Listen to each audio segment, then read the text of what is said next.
सन सनननन सन सनननन जा जारी जारी जारी जारी पवन। अपनी मीठी आवाज से लाखों लोगों के कानों में मिश्री घोलने वाली सिंगर अलका याग्निक के सुनने की क्षमता कम होने की खबर से उनके फैंस बेहद दुखी हैं। बता दें कि अलका याग्निक को rare sensory neural nerve hearing loss की समस्या हो गई है। इसी वजह से उनको अब आवाज सुनने में परेशानी हो रही है। फैंस इस बात को लेकर परेशान हैं कि क्या अलका याग्निक पूरी तरह दोबारा से ठीक हो पाएंगी। आइए आपको बताते हैं कि इस बीमारी को लेकर विशेषज्ञ क्या कहते हैं। बता दें, अक्सर इस तरह की समस्या 60 से 70 साल की उम्र में आती है। इसके अलावा हार्ट अटैक या फिर कुछ अन्य मामलों में भी सुनने की क्षमता कम हो सकती है।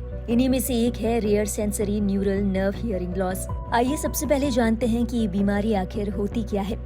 इस कंडीशन में कान का भीतरी हिस्सा प्रभावित हो जाता है। कान का अंदरूनी हिस्सा, जिसे कॉक्लिया कहा जाता है, ये बीमारी इस हिस्से को प्रभावित करती है। ये भी हो सकता है कि इस बीमारी से ऑर्डिनरी नर्व प्रभावित हो जाए। ऑर्डिनरी नर्व वो नर्व है जो आपके कान को दिमाग से जोड़ती है। आम भाषा में अगर समझें तो कॉक्लिया बाहर से आने वाली ध्वनि तरंगों को एक तरह की इलेक्ट्रिसिटी में तब्दील करता है। इसी इलेक्ट्रिसिटी को ऑर्डिनरी नर्व आपके दिमाग तक पहुंचाती है, जिससे आपको सुनाई देता है। ऐसे में अगर इन दोनों में से कोई भी चीज प्रभावित हो तो आपकी सुनने की क्षमता भी प्रभावित हो जाती है। बताते चलें कि ये कंडीशन भारत में हर साल लगभग 10 लाख लोगों को प्रभावित करती है, जिसमें सबसे ज्यादा बड़े बुजुर्ग शामिल होते हैं।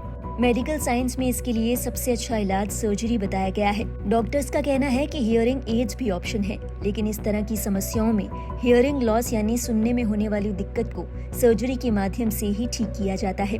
इसके लिए कॉक्लिया इम्प्लांट का सहारा लिया जाता है। आम भाषा में कहें तो एक कृत्रिम कॉक्लिया, जो कि आपके कानों में फिट कर दिया जाता है। डॉक्टर्स का मानना है कि आमतौर पर इस सर्जरी के बाद महज 8 से 10 दिनों के भीतर मरीज बेहतर महसूस करने लगता है। बताते चले, हाल ही में अलका याग्निक ने अपनी इस बीमारी के बारे में बात करते हुए सभी को चौंका दिया। उन्होंने एक इंस्टाग्राम पोस्ट के जरिए अपनी समस्या का खुलासा किया। उन्होंने लिखा, मेरे सभी फैंस, दोस्त, फॉलोअर्स और वेल विशर्स, कुछ हफ्ते पहले फ्लाइट से उतरने पर मुझे अचानक महसूस हुआ कि मैं सुन नहीं पा रही हूँ। अगले कुछ हफ्तों में हिम्मत जुटाने के बाद मैं अपने फ्रेंड्स और वेल विशर्स के लिए चुप्पी तोड़ना चाहती हूँ, जो बार बार पूछ रहे हैं कि मैं कहाँ गायब हूँ। मेरे डॉक्टरों ने एक वायरल अटैक के कारण rare sensory neuro nerve hearing loss को डायग्नोज किया है। इस अचानक से हुए सेटबैक ने मुझे शॉक दिया है। जैसे कि मैं अब इस बीमारी के साथ कॉम्प्रोमाइज करने की कोशिश कर रही हूँ, तो प्लीज मुझे अपनी दुआओं में याद रखिए। अलका याग्निक ने अपने इस पोस्ट में लाउड म्यूजिक और हेडफोन को लेकर भी चेतावनी दी है। अपने पोस्ट में अलका याग्निक ने कहा कि मैं अपनी लाइफ को फिर से मैनेज करने और जल्द ही आपके पास वापस आने की उम्मीद कर रही हूँ।